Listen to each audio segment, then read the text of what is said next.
didn't affect me. Let's just go ahead and be loose with the football again. You're going to take care of it, but you have to be careful about being too cautious because now you can't run any offense at all. Still want to attack. We'll see how they attack him here. And Graham's got it over the middle. A gain of 6 there on first. Well, clearly one of his advantages as a passer is his height. Sit back in the pocket, fired over the middle. That makes things tougher defensively, doesn't it? It really does, because your goal is to move the quarterback off his initial spot when he gets his drop back completed. But when you have that type of height, he can stay in there if he's willing to take the hits and just fire over the top, which saves him time and actually completes a play a little bit quicker than it normally does, so a quarterback has to slide and find open space to throw.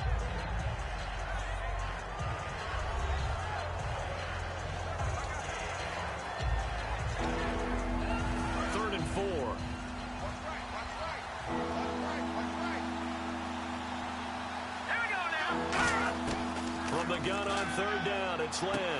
Got a man. He finds Sanders. A gain of 19 and picking up the first. He's such a good route runner. Shows it there on third down. Very proficient and a good pass. And you know what I've observed over the years in the NFL?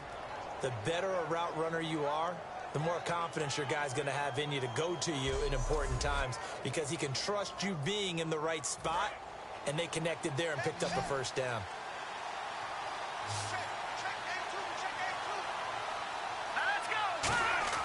Throwing here, Lynch on first down. And he'll be hit as he releases it, and that'll fall incomplete. It's a tried-and-true formula, and I don't think it'll change for as long as we play football. If someone's trying to throw the ball and you can put pressure on them and make it tough, that's only going to help your defense. Yeah, he's since being hurried. He got rid of it before taking the hit, but incomplete. Second down following the incompletion.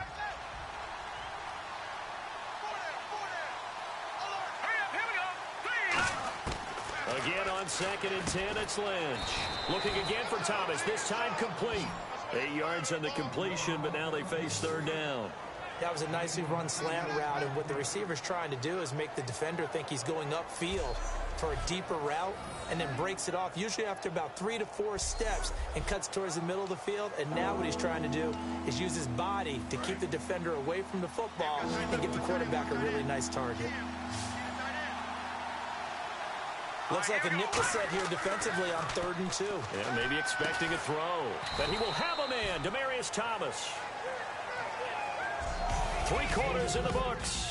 We'll return with more after this. You're watching the NFL on EA Sports.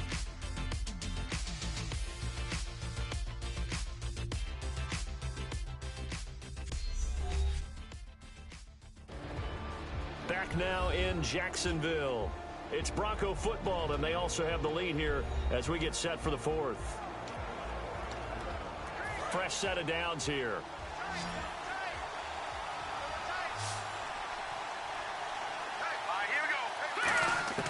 Now Lynch on first down. And it's caught over the middle by the tight end Green. That throw good for 4. It's 2nd down. And there's a completion to the tight end. And look at the size of these players nowadays. At that spot, 6'4", 6'5", and up. A lot of guys used to be basketball players, somehow came back to football. And that's really good for the game of football. You're getting better athleticism, great hand-eye coordination, guys who know how to control their bodies when they run their routes.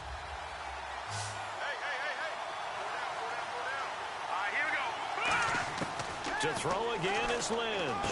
Oh, he's able to outmuscle him here as he pulls it in. And they do get him down, but not before he reaches the 4-yard line. And the 8th play on this drive coming up.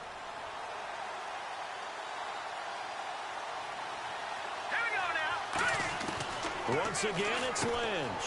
That's caught at the 3. Only 2 yards on the completion at 2nd down.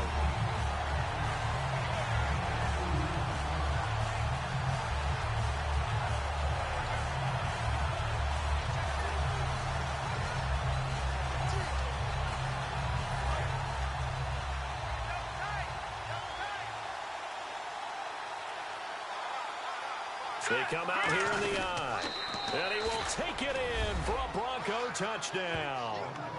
Paxton Lynch with touchdown number 27. That ties Priest Holmes for the third most in a single year. And the Broncos will extend their lead. Not only touchdown number 2 for him, but a big run to boot. However, still trailing. Still trailing, but not because of his efforts. Boy, he's playing really well, and I love his long speed there, right? Able to get out there and burst all the way to the end zone, and smart enough to keep the ball in his hands and get into the end zone for the touchdown. In 2016, on all levels of football, we're seeing guys drop it before the goal line. What's the rule, Brandon? Run into the goalpost. That's right. Before you drop the ball. That. There you go.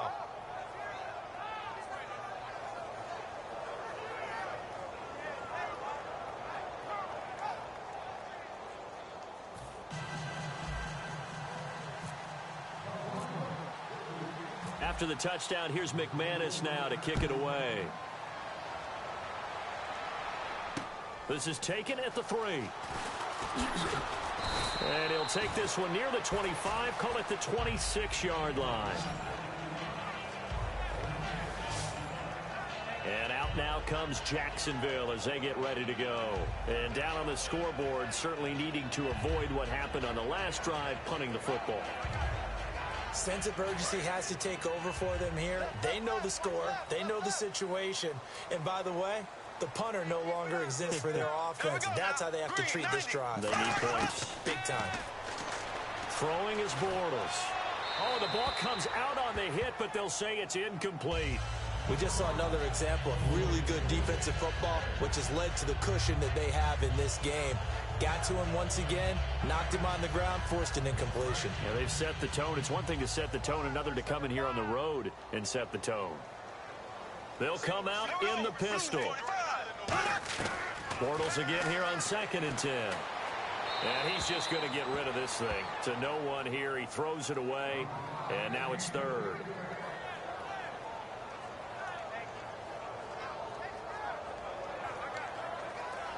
Third down here for the offense after the incomplete pass. They come out 5 wide, 3 of them to the right side. Throwing is Bortles on 3rd down. And Green with a catch left side. They get 7 there, but it brings up 4th. Partner, I think that completion takes the definition of dink and dunk to a different level, doesn't it? It does, and the defense was right there, kind of played into their hands. They'll go with a big back, Yeldon. T.J. Yeldon unable to find a lane. And the Broncos are going to get the football back in great field position. So still over 3 minutes remaining in this game, but boy, not getting that when that hurt. That's a little bit demoralizing, so they have to be careful about that because still have an opportunity if they can get some things done on defense. But now, since they've taken over on downs, a team with the ball, guess what?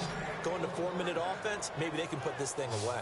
And defensively, they just don't seem to have much of an answer for this passing game. Not at all. Look at the confidence that's exhibited here. With that type of a lead, clock on their side, instead of running it, they're still throwing it, trying to pick up first downs and keeping the football. On 1st and 10, it's Lynch. That is caught inside the 5. A solid pickup at 13 sets him up 1st and goal. He's played a great game and continues right there, even with this lead, confident to throw the pass and have the reception made. There's no doubt who the leader of their team is there? There's no doubt who they want to ride all the way to the finish, because strategy would tell you run the football, run the clock down. Instead, they're letting him throw it because they feel that confident in what he's getting done. And caught by Sanders.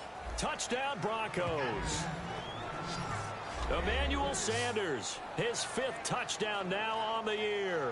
And the Broncos will add on to their lead. They were still throwing with a comfortable lead here late, and now that lead even more comfortable. And your first thought is there bad blood that went into this one ahead of time, that maybe they're seeking some revenge or they just don't like them? But the other thing that always hits me is, are they worried about playoff positioning, right? Are they worried about, do you need enough points in case there's a tiebreaker that comes into play later? He knocks it through. It's 28-7.